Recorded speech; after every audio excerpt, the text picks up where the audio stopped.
మన దగ్గర సినిమాలు ఇవన్నీ తక్కువ కాబట్టి మీ దగ్గరికి వెళ్ళి రియాక్షన్ అదే తక్కువ వస్తుందని మా డైరెక్టర్ చెప్పా. ఆంధ్రాలో వెళ్తే సినిమాకు ఒక వైబ్ ఇస్తారు, మన దగ్గర అయితే తెల్లగల్లికి మటన్ కి వైబ్ ఇస్తాం. ఆయనకు ఆంధ్రాలో సినిమా విడుదల చేస్తే వైబ్ ఉంటుందట, తెలంగాణలో విడుదల చేస్తే వైబ్ ఉంటలేదట. ఒక తెలంగాణని అభిమానించే నేను తెలంగాణని హేళన చేస్తానని ఎలా అనుకున్నారో నాకు.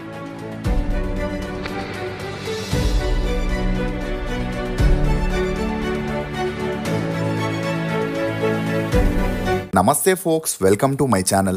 ఫోక్స్, వ్యక్తిత్వం కోసం విజయాన్ని వదులుకో, కానీ విజయం కోసం వ్యక్తిత్వాన్ని వదులుకోకు. అసలు నేను ఈ మాట చెప్పడానికి గల కారణం దిల్ రాజు. ఈ మధ్య సినీ ఇండస్ట్రీకి సంబంధించిన ఈవెంట్స్ లో సెలబ్రిటీలు నోరు పారేసుకోవడం కామన్ అయిపోయింది. అలా అల్లు అర్జున్, శ్రీముఖి, బాలాదిత్య అని తెలిసి తెలియక స్టేజ్ పై మాటలు దొర్లి ఆ తర్వాత క్షమాపణలు కూడా అడగడం జరిగింది. ఇక తాజాగా producer Dil Raju controversial comments చేయడంతో విమర్శల్ని ఎదుర్కొంటున్నాడు. వివరాల్లోకి వెళితే వెంకటేష్ హీరోగా నటించిన దిల్ రాజు ప్రొడ్యూస్ చేసిన సంక్రాంతికి వస్తున్నాం సినిమా ఈవెంట్ ని తన సొంత జిల్లా అయిన నిజామాబాద్ లో ఏర్పాటు చేశాడు. అలా ఈవెంట్ అంతా బాగా సాగుతున్నప్పుడే చివర్లో దిల్ రాజు మాట్లాడుతూ తెలంగాణలో సినిమాలు చూడడం తక్కువ కాబట్టి జనాల నుండి రియాక్షన్ తక్కువగా వస్తుందని, అదే ఆంధ్రాకి వెళితే సినిమాకి ఒక మంచి వైబ్ ఇస్తారని, తెలంగాణలో కళ్ళు మటన్కి వైబిస్తారని వ్యాఖ్యానించడంతో ఇతని వ్యాఖ్యలు వైరల్ అయి తెలంగాణ ప్రజల్ని అవమానించాడంటూ సోషల్ మీడియాలో దిల్ రాజుకి వ్యతిరేకంగా పోస్టులు పెడుతూ తమ నిరసనల్ని తెలియజేశారు. ఇక ఈ ఇష్యూ పెద్దదవ్వడంతో దిల్ రాజు క్షమాపణలు కోరుతూ తను నిజామాబాద్ వాసి అని, తెలంగాణ మీదున్న అభిమానంతోనే నిజామాబాద్ లో ఈవెంట్ ని ఆర్గనైజ్ చేశాడని, కొంతమంది తను తెలంగాణని అవమానించాడు అంటున్నారని, అని తన ఉద్దేశం తెలంగాణ కల్చర్ దావత్ ని మిస్ అవుతున్నాడని, సంక్రాంతికి సినిమాలు విడుదల చేశాక దావత్ చేసుకోవాలనేదే తన ఉద్దేశమని, అంతేగాని మరేమీ లేదని, ఆ మాటల వల్ల ఎవరికైనా బాధ కలిగించుంటే క్షమించండి అని మీడియాకి ఒక వీడియోని రిలీజ్ చేయడంతో ఈ కాంట్రవర్సీకి ఫుల్ స్టాప్ పడిందనే చెప్పొచ్చు. అసలు దిల్ రాజు నెట్వర్త్ ఎంత? నిజంగానే దిల్ రాజు శంకర్ వల్ల పూర్తిగా నష్టాల్లో కూరుకుపోయాడా? తన మొదటి భార్య ఎందుకు మరణించింది? తనకన్నా 18 ఏళ్ళు చిన్న అమ్మాయిని రెండో పెళ్లి చేసుకోవడానికి గల కారణాలేంటి? దిల్ రాజు మలయాళం హీరోయిన్లకే ఎందుకు సపోర్ట్ చేస్తాడు అనే నమ్మలేని నిజాన్ని ఈ వీడియోలో చెప్పడానికి నేను ప్రయత్నిస్తాను. మీరు మాత్రం ఈ వీడియోని పూర్తిగా చూడండి. వేలమాకుచ వెంకటరమణారెడ్డి అలియాస్ దిల్ రాజు. ఇతను 1970 డిసెంబర్ 18న తెలంగాణలోని నార్సింగ్పల్లిలో ఒక రైతు కుటుంబంలో జన్మించాడు. తండ్రి శ్యామ్ సుందర్ రెడ్డి, తల్లి ప్రమీలమ్మ. ఇతనికి విజయ్ సింహారెడ్డి, నరసింహారెడ్డి అనే అన్నలు, శిరీష్ రెడ్డి అనే తమ్ముడు కూడా ఉన్నాడు. ఇక ఇతని తండ్రి వీరికి ఉన్న 100 ఎకరాల భూమిలో వ్యవసాయం చేస్తూ కుటుంబానికి ఏ లోటు లేకుండా చూసుకుంటుండేవారు. దిల్ రాజు తన స్కూలింగ్ ని ముదకపల్లిలోని ప్రాథమిక పాఠశాలలో చదివాడు. చదువుల్లో అంతంత మాత్రమే ఉన్న దిల్ రాజుకి చిన్నప్పటి నుండి సినిమాల్లో యాక్ట్ చేయాలనే ఇంట్రెస్ట్ చాలా ఉండేది. అలా ఇంట్లో తెలియకుండా థియేటర్స్లో సినిమాలు చూస్తూ ఫ్రెండ్స్ ముందు తను యాక్ట్ చేసి చూపించడంతో వారు కూడా ఇతన్ని ఎంకరేజ్ చేసేవారు. ఇక దిల్ రాజు అన్నయ్యలిద్దరూ ఆటోమొబైల్స్ బిజినెస్ని స్టార్ట్ చేసి దాని ద్వారా ట్రాక్టర్ని, స్పేర్ పార్ట్స్ని ఇంపోర్ట్ చేసుకొని వాటిని అమ్ముతూ ఉండేవారు. అలా ఈ బిజినెస్లో మంచి ప్రాఫిట్స్ రావడంతో ఆర్థికంగా బాగా సెట్ అయి హైదరాబాద్లోని శ్రీనగర్ కాలనీలో ఒక పెద్ద ఆఫీస్ని కూడా పెట్టి ఫ్యామిలీ మొత్తాన్ని హైదరాబాద్కి షిఫ్ట్ చేశారు. ఇక ఇదిలా ఉంటే దిల్ రాజు తన ఇంటర్ తర్వాత చదువులకి ఫుల్ స్టాప్ పెట్టేసి తన అన్నలతో కలిసి బిజినెస్లో వారికి తోడుగా ఉంటూ వచ్చాడు. అలా తమ ఆఫీస్ చుట్టుపక్కనే సినిమా ఆఫీసులు కూడా ఉండడంతో ఎలాగైనా తను హీరో అవ్వాలని ఛాన్స్ల కోసం వెళ్ళి అడగగా యాక్టింగ్లో అంతంత మాత్రమే ఉన్న దిల్ రాజుని ఎవరూ సెలెక్ట్ చేసేవారు కాదు. కానీ సినిమా ఫీల్డ్లో ఎలాగైనా తన సత్తా చాటుకోవాలని హీరో అనే కాకుండా ప్రొడ్యూసర్, డైరెక్టర్ అని ఏదో ఒక ఫీల్డ్లో తను ఉండాలనుకున్నాడు. అలా ఈ క్రమంలోనే తమ బంధువుల్లో ఒకరైన మహేందర్ రెడ్డి అప్పటికే డిస్ట్రిబ్యూటర్గా కొన్ని మూవీస్ని చేసి ఆర్థికంగా బలపడి ఉండడం చూసిన దిల్ రాజు అతని సహాయంతో డిస్ట్రిబ్యూషన్లోకి దిగాలనుకున్నాడు.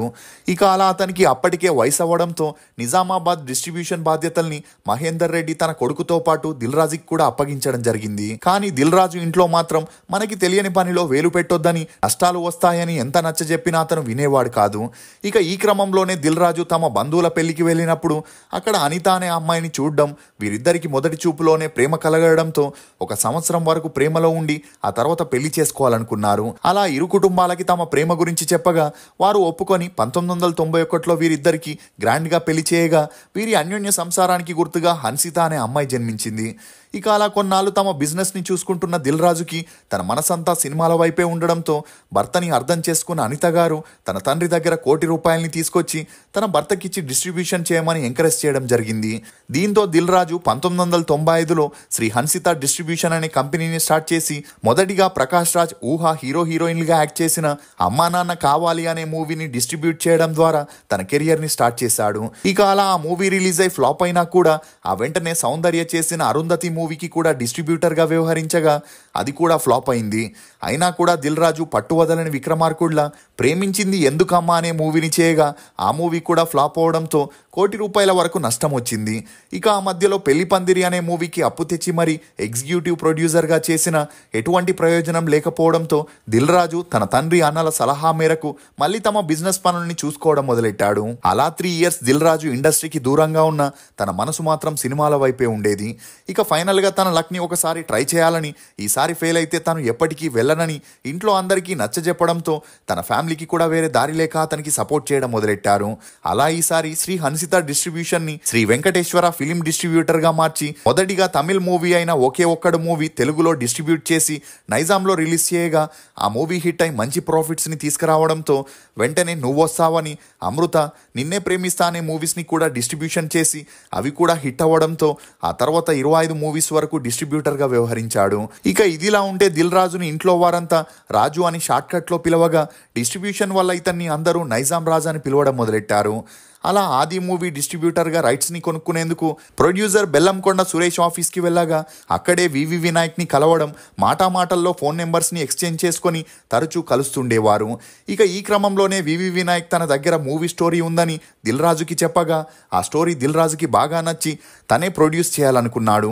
ఇక అలా ఇతని ఫ్యామిలీ వారు ఎంత వద్దని చెప్పినా వారి మాటల్ని వినకుండా కథ మీదున్న నమ్మకంతో 2.5 కోట్లు అప్పు చేసి నితిన్ని హీరోగా పెట్టుకొని దిల్ అనే మూవీని స్టార్ట్ చేయగా ఆ మూవీ 2003లో రిలీజ్ అయి 11 కోట్లని కలెక్ట్ చేసి సూపర్ డూపర్ హిట్ అయింది. దీంతో నైజాం రాజు కాస్త దిల్ రాజుగా మారాడు.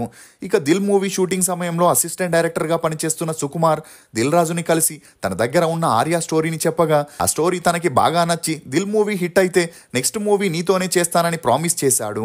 అలా అతను చెప్పినట్లే దిల్ మూవీ హిట్ అవ్వడంతో నెక్స్ట్ మూవీ అల్లు అర్జున్తో ఆర్యా మూవీని 4 కోట్ల బడ్జెట్తో స్టార్ట్ చేయగా ఆ మూవీ కూడా రిలీజ్ అయ్యి సూపర్ డూపర్ హిట్ అవ్వడంతో పాటు 32 కోట్లని కలెక్ట్ చేసి దిల్ రాజుకి ఇండస్ట్రీలో స్టార్ ప్రొడ్యూసర్ గా గుర్తింపు తీసుకొచ్చింది. ఇక ఈ సక్సెస్ తో దిల్ రాజు వెనక్కి తిరిగి చూడాల్సిన అవసరమే రాలేదు.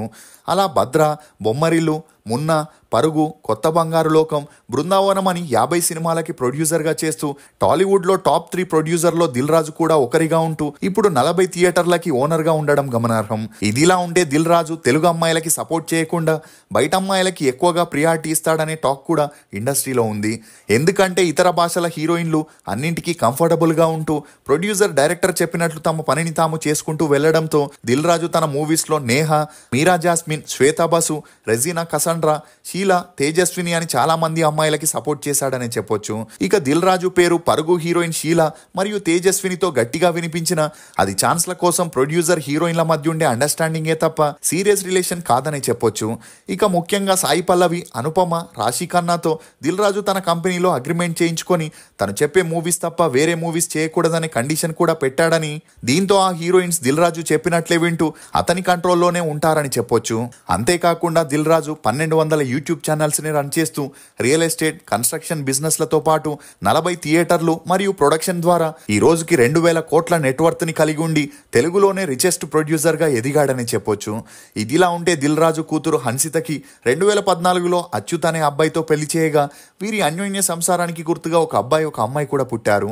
ఈ క్రమంలోనే దిల్ రాజు ఫిదా మూవీ షూటింగ్ నిమిత్తం యుఎస్ఏకి వెళ్ళగా తన భార్య అనిత గారికి ఉన్న ఒబేసిటీ కారణంగా ఉన్నట్టుండి ఆమెకి చెస్ట్ పెయిన్ రావడంతో కుటుంబ సభ్యులు హుటాహుటిగా తనని హాస్పిటల్కి తీసుకెళ్లారు. అలా ఆమెను చెక్ చేసిన డాక్టర్లు తనకి హార్ట్ అటాక్ వచ్చిందని, ఆమె పరిస్థితి చాలా విషమంగా ఉందని చెప్పగా వారు చెప్పినట్లే అనిత గారు 2017 మార్చి 11న తన 42వ ఏటకి ఈ లోకాన్ని వదిలి వెళ్ళిపోయారు. అలా అప్పటి నుండి ఒంటరిగా ఉన్న దిల్ రాజు 2018లో F2 షూటింగ్ నిమిత్తం యుఎస్ఏకి వెళ్ళేటప్పుడు ఒక ఫ్లైట్లో ఎయిర్ హోస్టెస్గా పనిచేస్తున్న తేజస్విని అనే ఆమెను ఫ్లైట్లో వెళ్తున్నప్పుడు పెన్ అడగగా ఆమె దిల్ రాజుతో తెలుగులో మాట్లాడుతూ పెన్ ఇవ్వడం, అతనికి కావాల్సినవన్నీ సర్వ్ చేస్తుండడంతో వీరిద్దరికీ అక్కడే మంచి పరిచయం ఏర్పడింది. అలా ఫ్లైట్లో నుండి దిగే ముందు దిల్ రాజు తేజస్వినికి తన విజిటింగ్ కార్డ్ని ఇచ్చి కాల్ చేయమని చెప్పి వెళ్ళిపోయాడు. అలా అప్పటి నుండి తరచూ ఫోన్ కాల్స్ మెసేజెస్ చేసుకుంటూ బిజీగా ఉన్న వీరిద్దరికి మంచి అండర్స్టాండింగ్ రావడంతో ప్రేమలో పడ్డారు. ఇక అలా అప్పటికే దిల్ రాజుకి 50 ఏళ్ళైనా తనకన్నా 18 ఏళ్ళు చిన్నదైన తేజస్విని పెళ్లి చేసుకోవాలనుకున్నాడు.